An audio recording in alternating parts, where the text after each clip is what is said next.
স্বামীর মৃত্যুর পর রাজনৈতিক বাস্তবতা ও দলের প্রয়োজনে খালেদা জিয়া ধীরে ধীরে রাজনীতিতে সক্রিয় হন। ১৯৮৩ সালে তিনি বাংলাদেশ জাতীয়তাবাদী দল বিএনপি-এর চেয়ারপারসন নির্বাচিত হন। শুরুতে অনেকেই তাকে কেবল একজন রাজনৈতিক উত্তরাধিকারী হিসেবে দেখলেও খুব অল্প সময়ের মধ্যেই তিনি নিজেকে একজন দৃঢ়চেতা, আপোষহীন ও সাহসী নেত্রী হিসেবে প্রতিষ্ঠিত করেন।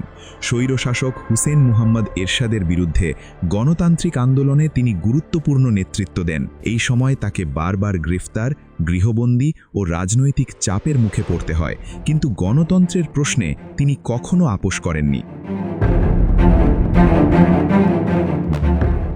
১৯৯১ সালে একটি অবাধ ও গ্রহণযোগ্য নির্বাচনের মাধ্যমে বেগম খালেদা জিয়া বাংলাদেশের প্রথম নারী প্রধানমন্ত্রী হিসেবে দায়িত্ব গ্রহণ করেন। এটি ছিল দেশের রাজনৈতিক ইতিহাসে এক যুগান্তকারী মুহূর্ত। তিনি মোট ৩ বার প্রধানমন্ত্রী হিসেবে দায়িত্ব পালন করেন, ১৯৯১ সাল থেকে ১৯৯৬ সাল পর্যন্ত, ১৯৯৬ সালের স্বল্পকালীন সময়ে এবং ২০০১ সাল থেকে ২০০৬ সাল পর্যন্ত। তাদের একমাত্র লক্ষ্য হল বিএনপি দমন নীতি।